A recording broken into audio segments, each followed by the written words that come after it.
రెండో దశ అభ్యర్థుల ఎంపికపై జనసేన అధ్యక్షుడు పవన్ కళ్యాణ్ కసరత్తును ముమ్మరం చేశారు. ఎల్లుండి నుంచి ఉమ్మడి తూర్పు గోదావరి జిల్లాలో ఆయన పర్యటించబోతున్నారు. కాకినాడలోనే 3 రోజులు మకాం వేసి నియోజకవర్గాల ఇన్ఛార్జీలతో భేటీ కాబోతున్నారు పవన్. అసంతృప్త నేతలతో ప్రత్యేకంగా సమావేశమై బుజ్జగించబోతున్నారు.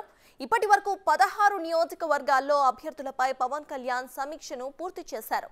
ఉమ్మడి తూర్పు గోదావరి జిల్లాలో ఏ నియోజకవర్గాల్లో పోటీ చేయాలని, ఎక్కడ తమ బలం ఉంది అనే అంశాలపై నాయకులతో చర్చించబోతున్నారు పవన్. అదే సమయంలో టీడీపీతో సమన్వయం, ఉమ్మడి పోరాటంపైన పార్టీ నేతలకు దిశానిర్దేశం చేయబోతున్నారు.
అయితే పవన్ కళ్యాణ్ ఎల్లుండి నుంచి ఉమ్మడి తూర్పు గోదావరి జిల్లాలో పర్యటించబోతున్నారు. ఈ పర్యటనకు సంబంధించి రెండో జాబితాకు సంబంధించిన డీటెయిల్స్ ను మా ప్రతినిధి రాజేష్ అందిస్తారు. రాజేష్, చెప్పండి. మనం చూస్తే ఇక్కడ ఉమ్మడి గోదావరి జిల్లాలో అయితే ఎల్లుండి నుండి పర్యటించబోతున్నట్టు కూడా తెలుస్తుంది. ఇక రెండో జాబితా గురించి కూడా కొంచెం ఉత్కంఠంగానే అనిపిస్తోంది. అయితే పవన్ కళ్యాణ్ ఏ సినారియోస్ లో ఆయన నియోజకవర్గాలు ఎంపిక చేసే అవకాశం ఉందనుకోవచ్చు? థ్యాంక్ యూ సత్తాజ్. జనసేన అధినేత పవన్ కళ్యాణ్ ఈ నెల 28, 29, 30 తేదీల్లో ఉమ్మడి తూర్పు గోదావరి జిల్లాలో పర్యటించనున్నారు. ముఖ్యంగా మొదటి విడత వారాహి యాత్రలోనే వస్తారనుకున్నారు. అయితే ఇప్పుడు రెండో విడత యాత్రలో భాగంగా 3 రోజుల పాటు కేవలం ఉమ్మడి తూర్పు గోదావరి జిల్లాలోనే ఉంటూ అభ్యర్థులతో సమీక్షించడం కానీ, ఏ చోట్ల మనం బలంగా ఉన్నాం, మనం తీసుకుంటే కనుక ఖచ్చితంగా గెలిచే సీట్లు ఏవైతే ఉన్నాయో అవన్నీ తీసుకునే ప్రయత్నం చేసే భాగంగా మొత్తం అందరినీ కూడా ఉమ్మడి తూర్పు గోదావరి జిల్లాకు సంబంధించిన 13 మంది జనసేన పార్టీ ఇన్ఛార్జీలందరినీ కూడా పిలిచే, దాంతోపాటు ఇతర నాయకులను కూడా పిలిచి ఒక సమిష్టి నిర్ణయంతో ముందుకు సాగే దిశగా అందరూ వెళ్లాలని చెప్పి ఆయన కోరుతున్నారు. ఈ నేపథ్యంలోనే ఈ 3 రోజుల పాటు కాకినాడ, కోనసీమ జిల్లాలో పర్యటిస్తారని చెప్తున్నారు. అయితే ప్రస్తుతానికి ఆయన పర్యటనకు సంబంధించి ఇంకా ఎటువంటి పూర్తిగా అధికారికంగా ప్రకటన రాలేదు. ఖచ్చితంగా మాత్రం ఈ 3 రోజుల పాటు ఉమ్మడి తూర్పు గోదావరి జిల్లాలో ఆయన ఉంటారు. ముఖ్యంగా గెలిచే స్థానాలు ఏవైతే రాజమండ్రి రూరల్ కావచ్చు, అలాగే రాజానగరం కావచ్చు, అమలాపురం కానీ, కోనసీమలోని 2-3 కానీ, అలాగే కాకినాడ జిల్లాలోని పిఠాపురం కొన్ని స్థానాల్లో ఖచ్చితంగా గెలుస్తాం అనే స్థానాలు ఉన్నాయి. వాటి మీద విశ్లేషణాత్మకంగా చర్యలు చేసుకుంటున్నారు.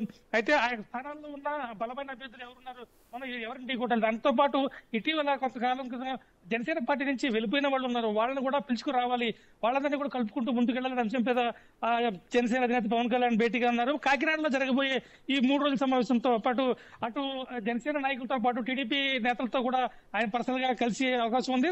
సో ఆ మొత్తం అంతా కూడా ఈ 3 రోజుల్లో ఎన్నికలంటే ఏప్రిల్లో, మార్చిలో ఈ నోటిఫికేషన్ వస్తున్న తరుణంలో ఖచ్చితంగా పార్టీ శ్రేణులన్నీ సిద్ధంగా ఉండాలి. ఎన్నికలు ఏ క్షణంలో వచ్చినా కానీ ఎదుర్కొనేందుకు మనం రెడీగా రంగంలో దిగాలి. ఇప్పటికే వారాలతో తిరుగుతూనే ఉన్నాం. అయితే ఈసారి మాత్రం ఆ ప్రజల్లోకి వెళ్లేది కాదు, కానీ కేవలం నాయకులతో మాత్రమే భేటీ అవుతారు. మనం ఏ స్థానాల్లో బలంగా ఉన్నాం, మనం ఏ స్థానాలు తీసుకుంటే పొత్తులో భాగంగా, అంటే ఇప్పటికే రాజమండ్రి సెంట్రల్ జైలు మీదుగా జనసేన అధినేత పవన్ కళ్యాణ్ టీడీపీతో కలిసి వెళ్తున్నట్టుగా బహిరంగంగా ప్రకటన చేసిన సంగతి తెలిసిందే. దాంతో పాటు గత కొద్ది రోజులుగా ఉమ్మడి కార్యాచరణ రూపంతో ముందుకు వెళ్తున్నారు. దాంతో భాగంగానే చంద్రబాబు అలాగే పవన్ కళ్యాణ్ కూడా 2-3 సార్లు భేటీ అయ్యారు. అనంతరం అంటే కామన్ మేనిఫెస్టో కావచ్చు, అలాగే జనాల్లోకి ఏ రకంగా వెళ్ళాలి, ప్రజా సమస్యలపై పోరాటం గ్రామీణ స్థాయి నుంచి ఎలా వెళ్ళాలి, అలాగే స్థానిక గ్రౌండ్ లెవెల్లో ఉన్న నాయకులు ఎలా కలిసి సమన్వయంతో పనిచేయాలి. అంటే ఒకరికి సీటు ఒకరిస్తే వాళ్ళు కొంతమంది దూరం అయ్యే అవకాశం ఉంది, అదే కోపగించుకునే అవకాశం ఉంటుంది. అలాంటి అలకలు లేకుండా అందరూ కలిసి ముందుకు వెళ్ళే దిశగా వెళ్ళాలని చెప్పి పార్టీ గత కొద్ది రోజులుగా చెప్తూనే వచ్చింది. ఈ నేపథ్యంలో మళ్ళీ ఒకసారి ఉమ్మడి తూర్పు గోదావరి జిల్లాలో మంచిగా జనసేన కాస్త బలంగా ఉందని చెప్పారు. అందులో భాగంగానే పవన్ కళ్యాణ్ 3 రోజుల పాటు ఇక్కడే ఉంటున్నారు. మొత్తం 19 కాన్స్టిట్యున్సీలని కూడా మొత్తం అందరితో నాయకులతో భేటీ అవుతారు. అలాగే ఏ స్థానంలో మనం బలంగా ఉన్నాం, ఎక్కడైతే అసంతృప్తున్నారు వాళ్ళందరినీ కలుపుకుని ముందుకు వెళ్ళాలి అనే అంశం మీద సుదీర్ఘంగా చర్చించే అవకాశం ఉంది. దాంతో పాటు ఉమ్మడి తూర్పు గతంలో ఏదైతే ఉన్నాయో అక్కడ అత్యధికంగా రాజోల్ సీటు గతంలో జనసేన పార్టీ గెలుచుకుంది. ఆ తర్వాత అతను వైసీపీలో గెలిచిన తెలిసిందే. అలా అటువంటి స్థానాలు అంటే అత్యంత ఎక్కువ స్థాయిలో ఓట్లు వచ్చిన నియోజకవర్గాలు ఏమున్నాయి, అత్యంత తక్కువగా వచ్చిన నియోజకవర్గాలు ఏమున్నాయి, ఈ రెండింటిని బ్యాలెన్స్ చేసుకుంటూ దాన్ని చూసుకుంటే ఎక్కడ మనం బలంగా ఉన్నాం. తర్వాత జరిగిన ఎన్నికల్లో, పంచాయతీ ఎన్నికల్లో మళ్ళీ కొన్ని జడ్పీటీసీ కావచ్చు, ఎంపీటీసీ కావచ్చు, ఇవన్నీ కూడా జనసేన కైవసం చేసుకుంది. మొత్తం అంటే ఓవరాల్ గా తూర్పుగోదావరి జిల్లాకు సంబంధించిన, ఉమ్మడి తూర్పుగోదావరి జిల్లాకు సంబంధించిన 19 కాన్స్టిట్యున్సీల్లో కూడా ఒక బలమైన మన అభ్యర్థిత్వాన్ని నిలబెట్టుకోవాలి. ఆ తర్వాత టీడీపీతో కలిసి ఎలా వెళ్ళాలి, ఆ టీడీపీకి మనం ఏ రకంగా సాయం చేయాలి, టీడీపీ నుంచి మనం ఏ రకంగా సాయం పొందాలి అనే అంశాలపై సుదీర్ఘంగా చర్చించే అవకాశం ఉంది సర్తాజ్. అయితే రాజేష్, మనం చూసుకుంటే మొదటి దశలో అయితే 16 నియోజకవర్గాలలో అభ్యర్థుల ఎంపిక అయితే జరిగింది. ఇప్పుడు రెండో దశలో ఎన్ని నియోజకవర్గాల్లో ఎంపిక జరగచ్చు అని అనుకోవచ్చు రాజేష్?